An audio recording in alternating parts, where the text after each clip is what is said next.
Shalom saudara yang kekasih. Saat ini pandemi COVID-19 masih merajalela di Indonesia dan di seluruh dunia. Menurut catatan, saat ini sudah lebih dari 27 juta orang yang terinfeksi COVID-19. Dan ada sekitar 900.000 orang yang meninggal dunia. Saudara, kita berdoa dan berharap agar tahun depan, tahun 2021, vaksin COVID-19 yang sedang diuji coba saat ini bisa berhasil dengan baik, sehingga bisa diaplikasikan kepada orang-orang di Indonesia dan di seluruh dunia, sehingga pandemi ini bisa mereda. Tapi sebelum hal itu terjadi, saudara, maka kita harus hidup di tengah pandemi COVID-19. Dan kita harus menang di tengah pandemi COVID-19. Tapi bagaimana caranya menang di tengah pandemi COVID-19? Alkitab mengajarkan, salah satunya kita harus hidup atau memiliki kasih setia Tuhan. Saya bacakan Mazmur pasal 36 ayat 8 sampai ayat 10 yang berbunyi demikian. Betapa berharganya kasih setiamu ya Allah, anak-anak manusia berlindung dalam naungan sayapmu. Mereka mengenyangkan dirinya dengan lemak di rumahmu. Engkau memberi mereka minum dari sungai kesenanganmu. Sebab padamu ada sumber hayat, sumber hidup. Di dalam terangmu kami melihat terang. Saudara, Daud yang menuliskan Mazmur ini berkata, betapa berharganya kasih setiamu ya Allah. Daud mengerti bahwa kasih setia Allah itu amat sangat berharga sekali. Kenapa demikian? Karena kalau kita hidup dalam kasih setia Allah, kita memiliki kasih setia Allah, artinya kita memiliki semua yang kita butuhkan dalam hidup ini. Di dalam kasih setia Allah ada perlindungan. Dikatakan di dalam ayat 9b, anak-anak manusia berlindung dalam naungan sayapmu. Ada perlindungan Allah di dalam kasih setianya. Ayat 9a menuliskan, mereka mengenyangkan dirinya dengan lemak di rumahmu. Di dalam kasih setia Allah, semua yang kita butuhkan, Tuhan cukupkan. Ayat 9b, engkau memberi mereka minum dari sungai kesenanganmu. Artinya di dalam kasih setia Allah ada kepuasan, ada sukacita, damai sejahtera yang Tuhan berikan. Karena Tuhan adalah sumber hayat, sumber kehidupan kita manusia. Jadi sekali lagi saudara, saya ulangi. Di tengah pandemi COVID-19 yang sedang berkecamuk saat ini, kita harus menjadi pemenang di tengah pandemi tersebut. Dan Alkitab mengajarkan untuk menjadi pemenang di tengah pandemi ini. Kita harus memiliki kasih setia Tuhan. Kita harus hidup di dalam kasih setia Tuhan. Karena di dalam kasih setia Tuhan ada semua yang kita butuhkan dalam hidup ini. Ada perlindungannya, ada kecukupan dari semua kebutuhan kita, dan ada kepuasan, sukacita, dan damai sejahtera. Tapi pertanyaan selanjutnya, bagaimana caranya kita bisa memiliki atau hidup dalam kasih setia Tuhan? Caranya tertulis dalam ayat 11a yang berbunyi demikian. Lanjutkanlah kasih setiamu bagi orang yang mengenal engkau. Jadi kalau kita ingin memiliki kasih setia Tuhan, kita harus mengenal Tuhan dengan sungguh-sungguh. Saudara, mengenal dan mengenal itu ada dua macam. Ada orang yang mengenal dari jauh, tapi juga ada orang yang mengenal dari dekat, mengenal dengan akrab, mengenal dengan intim. Sebagai contoh, kita rakyat Indonesia, sebagian besar mengenal Presiden kita Pak Jokowi. Kita mengenal bahwa istri beliau bernama Ibu Iriana. Anak beliau 3 orang, Kaisang Pangarep, Gibran Raka Buming Raka, dan Kahiyang Ayu. Suami dari Kahiyang Ayu adalah Bobi Nasution. Mungkin kita bisa bercerita panjang lebar tentang Pak Jokowi dan keluarganya. Tetapi apakah kita mengenal dari dekat? Apakah kita pernah bercakap-cakap pribadi dengan beliau? Apakah kita pernah diundang makan di istana beliau? Bahkan kita pernahkah menginap di rumah atau di istana beliau? Sebagian besar orang hanya mengenal Pak Jokowi dari jauh. Demikian juga kita anak-anak Allah. Kita harus mengenal Tuhan Yesus dari dekat. Kita harus mengenal Tuhan Yesus dengan akrab, dengan intim. Saudara, orang Kristen hampir semua tahu bahwa Tuhan Yesus dilahirkan di kandang Bethlehem. Ibunya bernama Maria, ayah angkatnya bernama Yusuf. Dan ketika masih kecil, Yesus dibawa lari oleh keluarganya, oleh orang tuanya ke Mesir. untuk menghindar dari pengejaran, pembunuhan oleh Raja Herodes. Dan setelah Herodes mati, Yusuf membawa kembali keluarganya pulang ke Israel dan menetap di kota Nazaret. Mungkin kita bisa bercerita tentang Tuhan Yesus berjam-jam lamanya. Tapi apakah kita mengenal Tuhan Yesus dengan pribadi? Apakah kita mengenal Tuhan secara pribadi, dengan akrab, dengan intim? Apakah kita punya hubungan pribadi dengan Tuhan? Apakah kita pernah bercakap-cakap dengan Tuhan melalui doa kita, melalui pembacaan Alkitab, melalui peristiwa-peristiwa yang kita alami dalam hidup ini? Apakah kita punya pengalaman dengan Tuhan? Kalau kita punya pengalaman dengan Tuhan, kita akan lihat betapa banyaknya keajaiban-keajaiban Tuhan. Dalam hidup saya sendiri, saya lihat pertolongan Tuhan, penyertaan Tuhan, perlindungan Tuhan, berkat Tuhan. Hal-hal yang ajaib terjadi dalam hidup saya. Sebagian dari pengalaman pribadi saya dengan Tuhan, saya tuliskan di dalam 2 buah buku yang berjudul Bintang di Langit Papua dan Taman Doa Rumah Pengorbanan. Kalau nanti Taman Doa Rumah Pengorbanan di Kota Depok sudah dibuka kembali setelah pandemi ini, saudara bisa mendapatkan kedua buku tersebut di toko buku di Taman Doa Rumah Pengorbanan. Saudara, tetapi seperti saya katakan, semua orang yang sungguh-sungguh mengenal Tuhan dari dekat, dengan intim, dengan akrab, pasti punya pengalaman pribadi dengan Tuhan. Karena Allah yang kita sembah adalah Allah yang hidup. Dia bukan hanya dongeng, dia bukan hanya katanya. Dia Allah yang hidup, yang berinteraksi dengan kita secara pribadi. Saudara, kalau kita mengenal Allah dari dekat dengan sungguh-sungguh, dengan intim, maka kita akan mengalami banyak mujizat, keajaiban-keajaiban Tuhan. Salah satu keajaiban Tuhan adalah di dalam hari-hari raya Israel yang Tuhan perintahkan untuk dirayakan oleh orang Israel. Kenapa saya bicara tentang hari raya Israel saat ini? Karena saat ini, hari ini, tanggal 4 Oktober 2020, kita sedang merayakan hari raya Pondok Daun. Sejak belasan tahun yang lalu, saudara, Tuhan memerintahkan agar gereja kita setiap tahun merayakan hari raya Pondok Daun. Dulu saya tidak mengerti, saudara, kenapa seperti itu. Saya hanya taat. Tetapi semakin lama saya semakin mengerti kenapa Tuhan menyuruh kita merayakan hari raya Pondok Daun setiap tahun. Karena hari raya Pondok Daun itu bicara tentang kedatangan Tuhan Yesus yang kedua kalinya. Saudara, mari kita supaya lebih jelas baca Ulangan pasal 16 ayat 16 yang berbunyi demikian. 3 kali setahun setiap laki-laki di antara kamu harus menghadap hadirat Tuhan Allahmu ke tempat yang akan dipilihnya, yakni pada hari raya roti tidak beragi, hari raya Paskah, pada hari raya 7 minggu atau hari raya Pentakosta, dan pada hari raya Pondok Daun. Janganlah ia menghadap hadirat Tuhan dengan tangan hampa. Saudara, melalui Musa, Tuhan memerintahkan bangsa Israel untuk setiap laki-laki Israel 3 kali setahun harus menghadap Tuhan di tempat yang Tuhan tentukan, Tuhan tunjukkan. Pada saat itu tempat yang Tuhan tentukan belum ada, karena mereka masih berada di padang belantara. Tapi setelah bangsa Israel memasuki tanah perjanjian Kanaan, maka tempat yang Tuhan tentukan adalah Yerusalem, Bait Allah di kota Yerusalem. 3 kali setahun, tiap laki-laki Israel harus pergi ke Yerusalem untuk merayakan hari raya tidak beragi Paskah, hari raya 7 minggu atau Pentakosta, dan hari raya Pondok Daun.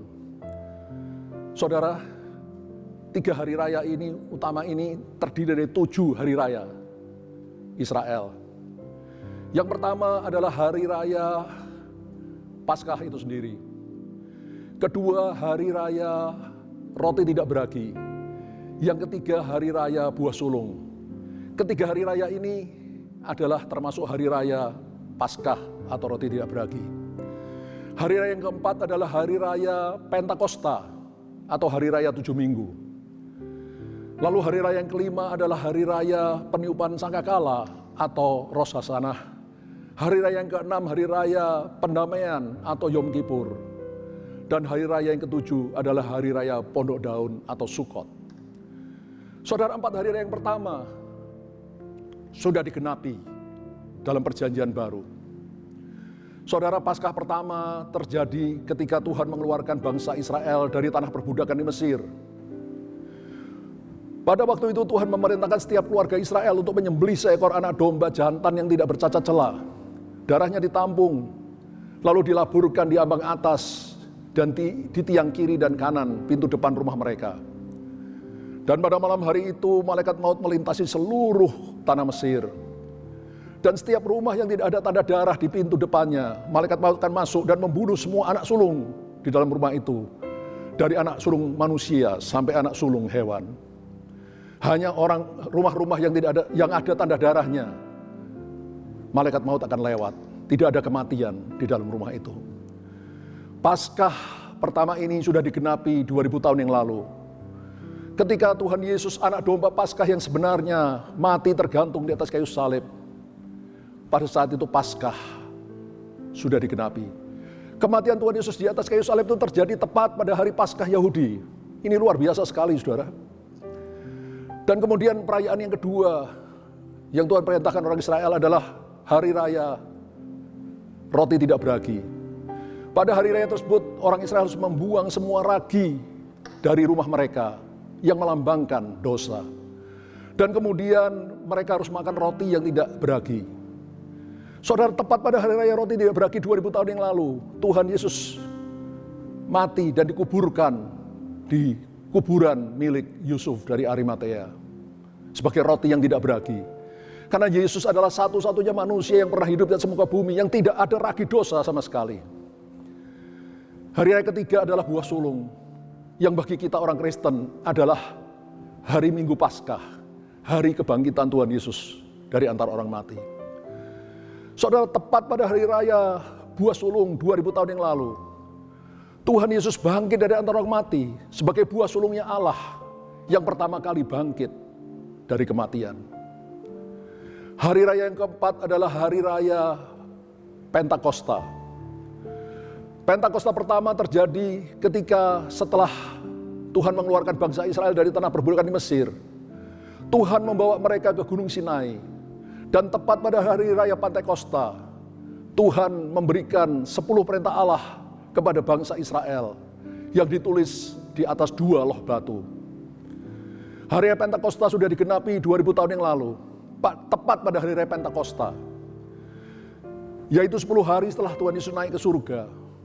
Maka tepat pada hari raya Pentakosta, Roh Kudus dicurahkan di kamar loteng Yerusalem. Murid Yesus dipenuhi dengan Roh Kudus. Dan sejak itu hukum-hukum Allah dituliskan dalam loh hati murid-murid Tuhan, anak-anak Tuhan. Kita semua sampai saat ini. Hari raya pertama sampai keempat sudah digenapi dalam perjanjian baru. Tapi hari raya kelima sampai ketujuh, hari raya Pondok Daun belum digenapi. Karena hal ini bicara tentang kedatangan Yesus yang kedua kalinya yang belum terjadi. Tapi saya percaya akan segera terjadi. Hari raya kelima adalah hari raya peniupan sangkakala atau Rosh Hashanah. Ini adalah tahun baru Israel. Saudara, pada hari raya Rosh Hashanah, imam-imam Israel akan meniupkan sangkakala terus-menerus. Bagaimana penggenapannya saat ini? Kita belum tahu pasti, saudara, karena belum terjadi. Saudara yang kekasih, ada hamba-hamba Tuhan termasuk saya yang memperkirakan bahwa Tuhan Yesus akan datang kedua kalinya pada suatu saat di hari raya Rosh Hashanah atau hari raya peniupan sangkakala. Mengapa demikian? Rasul Paulus menuliskan pada jemaat di Tesalonika, yaitu dalam 1 Tesalonika pasal 4 ayat 16 dan 17 sebagai berikut. Sebab pada waktu tanda diberi, yaitu pada waktu penghulu malaikat berseru dan sangkakala Allah berbunyi, maka Tuhan sendiri akan turun dari surga dan mereka yang mati dalam Kristus akan lebih dahulu bangkit. Sesudah itu kita yang hidup yang masih tinggal akan diangkat bersama-sama dengan mereka dalam awan menyongsong Tuhan di angkasa. Demikianlah kita akan selama-lamanya bersama-sama dengan Tuhan. Jadi saudara yang kekasih, di sini jelas dituliskan oleh Rasul Paulus. Sebab pada waktu tanda diberi. Jadi kedatangan Tuhan Yesus ini disertai dengan tanda yang diberi. Apa itu? Yaitu pada waktu penghulu malaikat berseru dan sangkakala berbunyi. Saudara, pada hari raya peniupan sangkakala atau Rosh Hashanah, di sanalah imam-imam Israel akan terus-menerus meniupkan sangkakala sebagai tanda datangnya hari raya Rosh Hashanah. Dan pada waktu itulah Tuhan Yesus sendiri akan turun dari surga. Dan mereka yang mati dalam Kristus akan lebih dahulu bangkit. Sesudah itu kita yang hidup yang masih tinggal akan diangkat bersama-sama mereka dalam awan menyongsong Tuhan di angkasa, rapture. Demikianlah kita akan selama-lamanya bersama-sama dengan Tuhan. Saudara, karena itulah kita percaya atau kita memperkirakan atau menafsirkan bahwa di hari raya Rosh Hashanah atau peniupan sangkakala Allah, Tuhan Yesus akan datang untuk menjemput kita, gerejanya yang kudus tak bercacat celah. Mungkin saudara akan berkata, Pak Yongki, kenapa Bapak berani berkata demikian? Bukankah Bapak melanggar firman Tuhan yang terdapat di dalam Matius 24 ayat 36 yang berkata tidak seorang pun yang tahu, hanya Bapa di surga yang tahu. Mari saudara kita baca ayatnya. Matius 24 ayat 36. Tetapi tentang hari dan saat itu tidak seorang pun yang tahu. Malaikat-malaikat di surga tidak, dan anak pun tidak, hanya Bapa sendiri. Saudara perhatikan kalimatnya, ini perkataan Tuhan Yesus sendiri. Tetapi tentang hari dan saatnya, jamnya, tidak seorang pun yang tahu. Alkitab bahasa Inggris lebih jelas, King James Version, saudara. But of that day and hour, know no man. Jadi Tuhan Yesus berkata yang tidak diketahui itu adalah hari dan jamnya kedatangan Tuhan Yesus kedua kalinya. Tapi kalau musimnya, masanya kita boleh menafsirkan. Karena di ayat sebelumnya Tuhan Yesus sendiri berkata, tariklah pelajaran dari perumpamaan tentang pohon ara. Bila nantinya mulai merembut dan bertunas, kamu tahu musim panas sudah dekat. Bahwa kedatangan sudah di ambang pintu. Dan angkatan ini tidak akan berlalu sebelum semuanya itu terjadi. Jadi menentukan hari dan jamnya tidak boleh, saudara. Contohnya kalau saya berkata tanggal 10 Desember jam 10 pagi tahun 2020 Yesus datang, itu tidak boleh melanggar firman Tuhan ini. Tapi kalau saya memperkirakan, bukan memastikan saudara, memperkirakan bahwa Tuhan Yesus akan datang sekitar hari raya Rosh Hashanah di suatu tahun kelak, itu tidak melanggar firman Tuhan. Karena kita hanya memperkirakan musimnya. Dan saudara mesti mengerti Rosh Hashanah itu dirayakan 2 hari. Hari pertama dan kedua. Dan sebelum itu ada hari persiapan, Erev Rosh Hashanah. Jadi dugaan saya di salah satu hari ini, dari 3 hari ini, ada kemungkinan Tuhan Yesus datang untuk menyebut kita, gerejanya yang kudus. Saudara, hari raya ke-6 yang belum digenapi dalam perjanjian baru adalah hari raya pendamaian atau Yom Kippur. Saudara, di hari raya pendamaian, 1 tahun sekali imam besar Israel diizinkan oleh Allah untuk masuk ke ruang Maha Kudus menghadap Allah di depan tabut perjanjian. Tapi sebelum imam besar Israel masuk ke ruang Maha Kudus menghadap Tuhan, maka lebih dahulu dia harus menyucikan dirinya.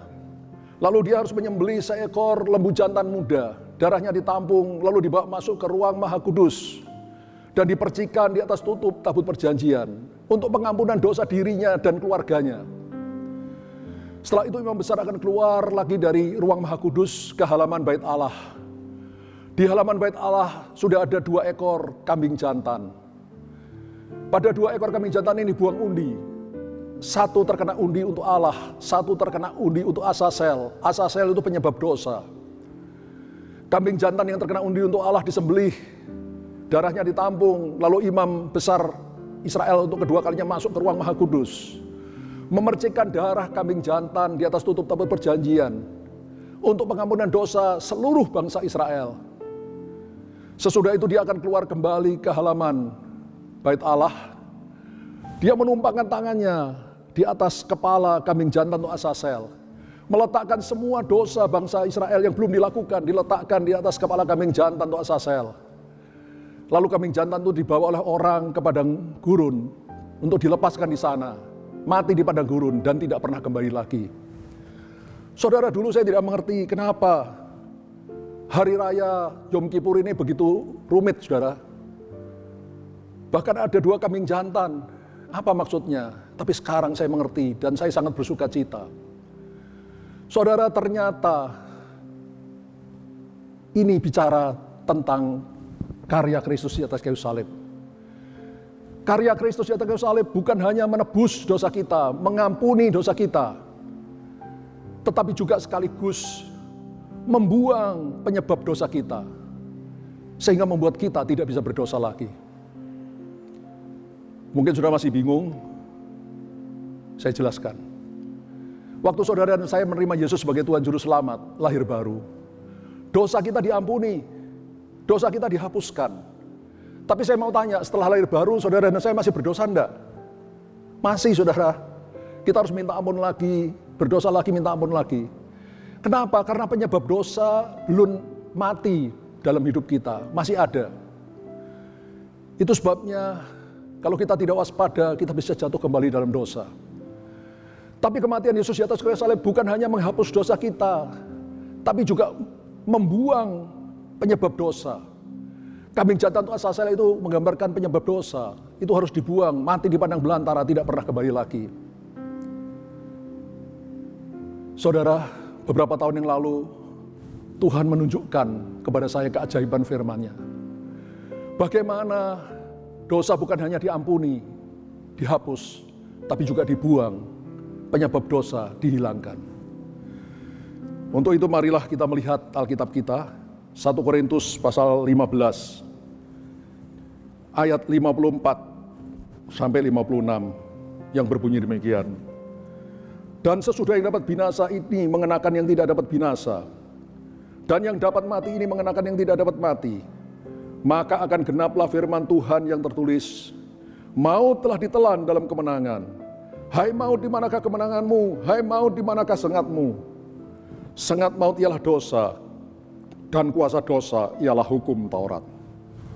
Saudara, kalau kita percaya sebentar lagi Tuhan Yesus akan datang di awan yang permai, maka anak-anak Tuhan, orang Kristen yang mati dalam Tuhan, akan lebih dahulu bangkit, mengenakan tubuh kemuliaan.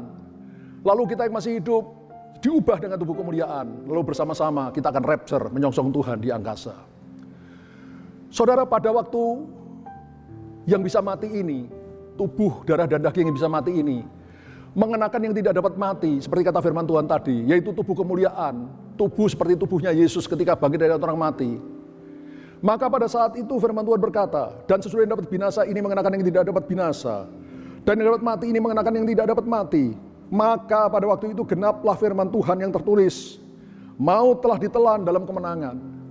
Pada saat kita mengenakan tubuh kemuliaan, maka saat itu maut telah ditelan dalam kemenangan, maut telah dikalahkan untuk selama-lamanya. Hai maut, di manakah kemenanganmu? Hai maut, di mana kesengatmu? Sengat maut ialah dosa. Saudara, Tuhan bukakan saya keajaiban firman-Nya.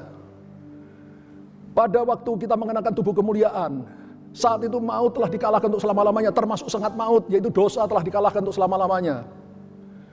Pada waktu kita mengenakan tubuh kemuliaan, saat itulah kita tidak bisa mati lagi. Dan kita tidak bisa berdosa lagi. Seperti tadi, 2 kambing jantan untuk Allah, dipercikan darahnya di atas tutup tabur perjanjian untuk pengampunan dosa kita, menghapus dosa kita. Tapi kambing jantan yang kedua, kambing jantan untuk Azazel penyebab dosa, dibuang ke padang belantara untuk tidak pernah kembali lagi. Pada saat nanti, saya percaya sebentar lagi kita mengenakan tubuh kemuliaan. Saat itulah bukan hanya dosa kita diampuni, tapi juga dosa kita dibuang untuk selama-lamanya. Kita tidak bisa berdosa lagi untuk selama-lamanya. Kita jadi seperti Yesus, tidak bisa mati lagi karena maut sudah dikalahkan, dan tidak bisa berdosa lagi karena sengat maut juga sudah dikalahkan. Mungkin saudara berkata, Pak Yongki, Bapak jangan ngomong sembarangan dong Pak. Masa kita manusia jadi seperti Yesus, seperti Allah? Saudara, itu adalah kehendak Tuhan sendiri ketika Tuhan menciptakan manusia. Di dalam Kejadian pasal 1 ayat 26, di sana Tuhan berfirman, baiklah kita menjadikan manusia menurut gambar dan rupa kita. Jadi kehendak Tuhan dari semula ketika menciptakan manusia, supaya manusia itu menjadi serupa dan segambar dengan Dia, menjadi seperti Dia. Saya tidak mengatakan manusia jadi Allah, saudara, tapi seperti Allah. Lebih jelas lagi di dalam Roma pasal 8 ayat 29. Semua orang yang sudah dipilihnya dari semula, mereka ditentukannya dari semula untuk menjadi serupa dengan gambaran anaknya Yesus. Supaya ia, anaknya itu Yesus, menjadi yang sulung di antara banyak saudara. Jadi dari semula sebelum dunia dijadikan, Tuhan sudah menentukan memilih kita untuk menjadi anak-anaknya yang serupa, segambar dengan Yesus, yang seperti Yesus. Dan pada saat nanti sebentar lagi Tuhan Yesus datang untuk membuat kita gereja yang kudus, saat itulah kita menjadi seperti Dia. Sempurna, tidak bisa mati lagi, dan tidak bisa berdosa lagi. Saudara, sungguh luar biasa Allah yang kita sembah. Rencananya dari awal Alkitab sampai akhir Alkitab itu begitu jelas kalau kita diberi hikmat oleh Tuhan untuk mengerti akan rencana Allah. Hari raya ke-7 yang belum digenapi adalah Hari Raya Pondok Daun. Pada Hari Raya Pondok Daun, orang Israel membuat pondok-pondokan dari tenda-tenda, dari kemah-kemah, juga dari ranting-ranting pohon-pohonan. Saudara, ini dilakukan oleh orang Israel untuk memperingati perjalanan mereka selama 40 tahun di padang belantara. Hari Raya Pondok Daun hanya bisa dirayakan di tanah perjanjian, tanah Kanaan. Karena kalau sebelum itu mereka mencapai tanah perjanjian Kanaan, mereka tidak mungkin merayakan Hari Raya Pondok Daun karena perjalanan mereka di padang belantara belum selesai. Kalau hari raya yang lain bisa dirayakan di padang gurun, tapi Pondok Daun tidak bisa dirayakan di padang gurun. Karena memperingati perjalanan bangsa Israel di padang gurun. Saudara, saya percaya bahwa Hari Raya Pondok Daun yang sebenarnya itu hanya bisa kita rayakan di dalam kerajaan surga. Ketika kita sudah rapture bersama Tuhan Yesus, masuk dalam kerajaan surga, saat itulah Hari Raya Pondok Daun yang sebenarnya bisa kita rayakan. Hari Raya Pondok Daun juga bicara tentang pernikahan antara Yesus sebagai mempelai pria dengan kita, gerejanya sebagai mempelai wanita. Saudara, orang Yahudi punya kebiasaan menikah antara pengantin pria dan wanita di bawah kanopi pernikahan. Dan mereka dinikahkan oleh ayah dari pengantin pria. Saya percaya kalau sebentar lagi kita masuk surga dan merayakan Hari Raya Pondok Daun yang sebenarnya di surga. Saat itulah terjadi pernikahan antara Yesus sebagai mempelai pria dengan kita, gerejanya sebagai mempelai wanita. Dan diresmikan, diberkati oleh ayah dari pengantin pria, yaitu Allah Bapa sendiri di surga. Hari Raya Pondok Daun itu dirayakan selama 7 hari, saudara. Lalu hari ke-8 ada pesta sukacita yang luar biasa. Kita menafsirkan bahwa pada hari ke-8 itulah Yesus bersama kita orang-orang kudusnya, bersama para malaikatnya akan kembali ke bumi, menghancurkan antikris dan anak buahnya, lalu mendirikan kerajaan 1000 tahun damai di bumi, di mana Yesus menjadi raja di atas segala raja di kota Yerusalem, dan kita menjadi raja-raja kecil di seluruh dunia, di bawah Tuhan Yesus. Saudara yang kekasih, Allah yang kita sembah, Allah yang luar biasa. Sekali lagi saya ringkas khotbah saya hari ini. Saat ini pandemi COVID-19 masih berkecamuk di dunia. Dan kita harus menang di tengah-tengah pandemi itu. Cara untuk menang adalah bila kita hidup atau memiliki kasih setia Tuhan. Karena di dalam kasih setia Tuhan ada semua yang kita butuhkan dalam hidup ini. Ada perlindungan, ada kecukupan dari semua keperluan kita, dan ada kepuasan, damai sejahtera, dan sukacita. Kita bisa memiliki kasih setia Tuhan atau hidup dalam kasih setia Tuhan bila kita mengenal Tuhan dari dekat, secara intim, secara akrab. Saudara, kalau kita mengenal Tuhan secara akrab, maka kita akan melihat keajaiban-keajaiban Tuhan. Salah satunya keajaiban Tuhan di dalam hari raya yang Tuhan perintah untuk dirayakan bangsa Israel. Ada 7 hari raya yang Tuhan perintahkan untuk dirayakan bangsa Israel. 4 hari raya yang pertama, Paskah, roti tidak beragi, buah sulung, dan Pentakosta sudah digenapi dalam perjanjian baru. Tapi 3 hari raya yang terakhir yang termasuk hari raya Pondok Daun, yaitu Rosh Hashanah atau hari raya peniupan sangkakala, hari raya pendamaian atau Yom Kippur, dan hari raya Pondok Daun atau Sukot, itu belum digenapi karena bicara tentang kedatangan Yesus yang kedua kalinya. Saya percaya, saudara, atau saya menafsirkan, memperkirakan, bukan memastikan sekali lagi, Tuhan Yesus akan datang di hari raya peniupan sangkakala atau Rosh Hashanah. Salah satu dari 3 hari Rosh Hashanah di salah satu tahun kelak, yang tidak boleh ditafsir hanya hari dan jamnya, musimnya kita boleh memperkirakan. Hari raya pendamaian atau Yom Kippur itu bicara tentang karya Kristus di atas kayu salib yang sempurna. Yaitu bukan hanya menghapus dosa, mengampuni dosa, tapi juga membuang penyebab dosa. 2 ekor kambing jantan dalam perayaan Yom Kippur. Kambing jantan untuk Allah, darahnya mengampuni dosa kita. Tapi kambing jantan untuk Azazel, kambing jantan penyebab dosa, itu dibuang ke padang belantara untuk tidak pernah kembali lagi. Pada saat kalau sebentar lagi Tuhan Yesus datang, dan kita, tubuh kita yang bisa mati ini dirubah menjadi tubuh kemuliaan yang tidak bisa mati. Saat itulah maut sudah dikalahkan. Dan sengat maut yaitu dosa juga dikalahkan. Sehingga kita tidak bisa mati lagi dan tidak bisa berdosa lagi. Kita menjadi seperti segambar, serupa dengan Tuhan Yesus. Dan yang terakhir, hari raya Pondok Daun atau Sukot. Itu baru kita bisa rayakan kalau kita sudah masuk dalam kerajaan surga. Karena hari raya Pondok Daun itu menggambarkan perjalanan kita umat Allah di padang belantara dunia ini. Baru kalau kita selesai mengembara di dunia ini, kita akan merayakannya kelak di dalam kerajaan surga pada hari raya Pondok Daun yang sebenarnya. Dan hari raya Pondok Daun juga bicara tentang pernikahan antara Yesus pengantin pria dengan kita gereja Tuhan sebagai pengantin wanita yang diberkati di bawah kanopi pernikahan oleh Allah Bapa di surga.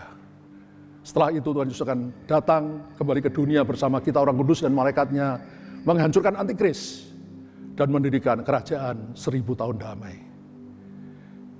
Mari sekarang kita mendengarkan lagu Maranatha, Tuhan datanglah. Maranatha, datanglah ya Tuhan segera, kami rindu akan Engkau.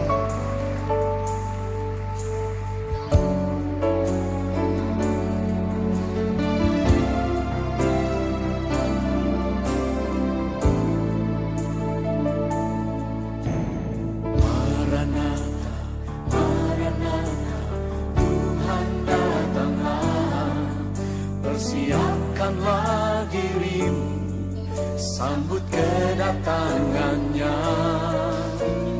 Maranatha, Maranatha, Kristus datanglah.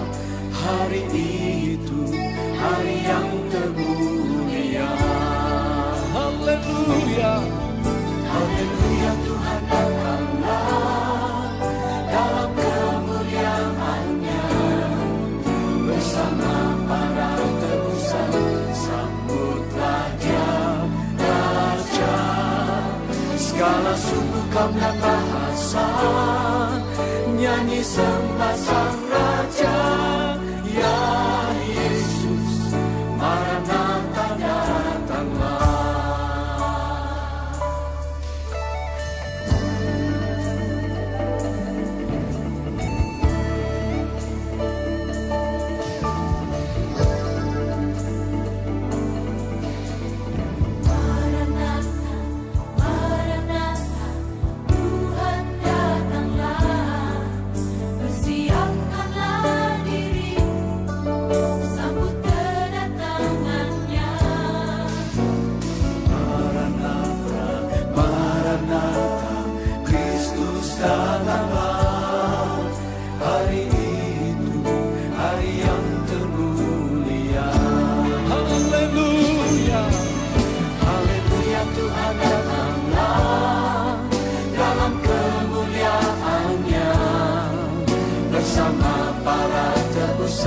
Sambutlah Dia, Raja.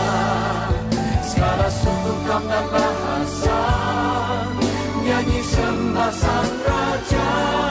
Ya Yesus, Maranatha datanglah.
umat-Mu malam hari ini.